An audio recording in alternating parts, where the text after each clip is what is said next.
అన్న నమస్తే అన్న. ఏం పేరు మీ పేరు? నా పేరు విక్రమ్ అండి. విక్రమ్ గారు, మేము సర్వే చేస్తున్నాం. సో జూబ్లీ హిల్స్ ఉప ఎన్నికలో ఎవరు ఇక్కడ గెలిచే అవకాశం ఉంది పొలిటికల్గా? ఎందుకంటే మాగంటి గోపీనాథ్ గారు హ్యాట్రిక్ విజయం సాధించి అకాల మరణం చెందడం వల్ల ఇక్కడ ఉప ఎన్నిక వచ్చింది. సో ఇదే టైంలో బీహార్లో కూడా ఎలక్షన్స్ జరుగుతున్నాయి, వేరే విషయం. ఏంటి ఇక్కడ పరిస్థితి ఎలా ఉందనుకుంటున్నారు? ఎందుకంటే లోకల్గా మీరు తిరుగుతూ ఉన్నారు కాబట్టి మీరు ఇక్కడ ఉన్న ఓటర్లందరినీ గమనిస్తూ ఉన్నారు. మీ అభిప్రాయం ఎట్లా ఉంది?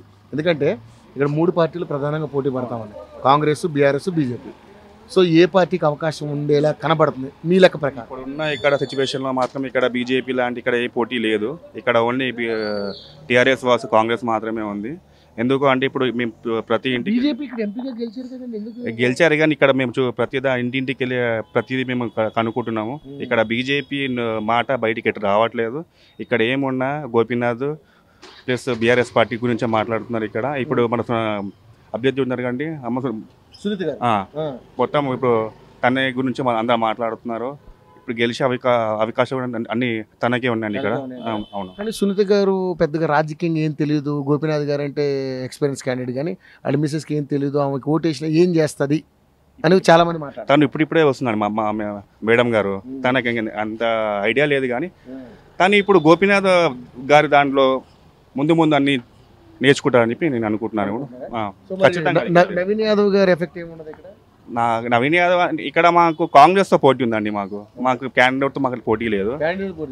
మాకు మంచోడే అండి. పార్టీ పరంగానే పోటీ, అంతే. పార్టీ పరంగానే పోటీ ఇక్కడ బీఆర్ఎస్ వర్సెస్ కాంగ్రెస్. తెలంగాణ మొత్తంలో ఇప్పుడు మనకి ఇదే first main turning point.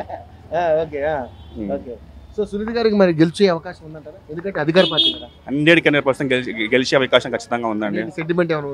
Sentiment అని ఏం లేదండి. ఇప్పుడు ప్రతి ఒక్క ఇంట్లో బాధ ఉంటుంది. సెంటిమెంట్ అని చెప్పి మనం అదే మాట బయట పెట్టుకోమని చెప్పలేం కదండి. ప్రతి ఇంట్లో ఉంటుంది బాధ, ఎవరికైనా ఉంటుంది బాధ. అదే పట్టుకొని సెంటిమెంట్ అంటే అది పద్ధతి కాదండి. అది తనకు వచ్చిన బాధ ఆ మేడం గారు బయట పెట్టారు, అంతే. సెంటిమెంట్ ఇట్లా వచ్చి ఏడుస్తే కాంగ్రెస్ వాళ్ళు కూడా అంటున్నారు కదా, ఇట్లా వచ్చి ఏడిస్తే ఓట్లు వేస్తారా అన్నట్టుగా కూడా వాళ్ళు వ్యంగ్యంగా మాట్లాడారు.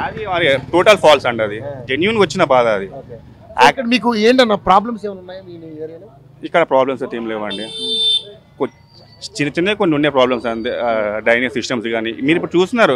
10 ఏళ్ల కింద కేసీఆర్ చేసిన అభివృద్ధి ఎలా ఉందో, ఇప్పుడు 2 years చేసిన అభివృద్ధి మీకు ఎలా ఉంది మీకు అర్థమవుతుంది. ఇప్పుడు మీకు చూస్తున్నారు. ఇక్కడ చూడండి, ఇక్కడ వర్షం రాత్రి పడ్డది. ఇప్పుడు చూడండి ఎంత ఇక్కడ బురద ఉంది అంతే ఇక్కడ.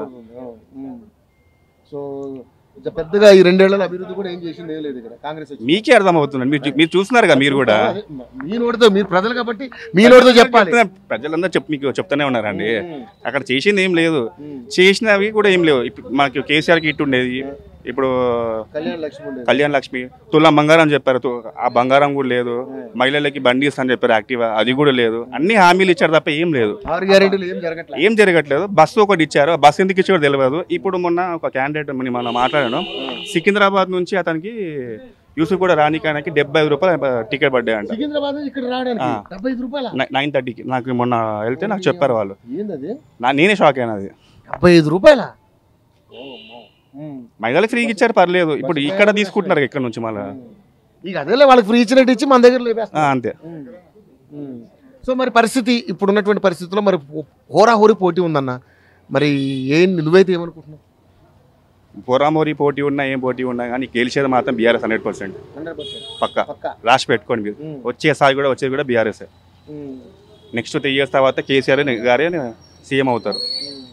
అధికార పార్టీలో ఓటేస్తే కొంచెం ఏమైనా పనులు అవుతాయని ఇప్పుడు మీరే చూస్తున్నారు. బీఆర్ఎస్ పార్టీ నుంచి ఎంతమంది ఎమ్మెల్యేలు వచ్చి ఇక్కడ క్యాంపెయినింగ్ చేస్తున్నారు. కాంగ్రెస్ నుంచి ఒక 2-3 తప్ప మీతో వచ్చి ఇక్కడ చేస్తున్నారు క్యాంపెయినింగ్. ఇక్కడ ఎవరు కూడా చేయట్లేదు. ఇక్కడ వాళ్ళకి తెలుసు ఇక్కడికి వస్తే ఏమవుతుంది అని చెప్పి కూడా బాధ అడుగుతారు. 6 గ్యారంటీలు ఏమైనాయి, మీరు ఏం చేశారు?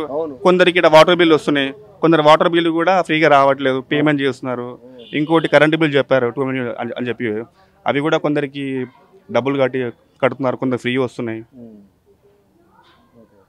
పరిస్థితి అయితే కొంచెం వాతావరణం బీఆర్ఎస్కి ఉందంటారు. అవునండి, పక్క ఎంత రావచ్చు అనుకుంటున్నారు మామూలుగా? మెజారిటీతో ఏముందండి, గెలిచి మాకు కావాలి. ఇంపార్టెంట్ మెజారిటీ మాకు చెప్పే అవసరం లేదు. గెలుపు అన్నాక మెజారిటీతో మాకేం అవసరం, ఇంకా అంతే. కాంగ్రెస్ కూడా గట్టుకుంది కాబట్టి మెజారిటీ గురించి ఆలోచన లేదు, గెలవాలంటే. అవును.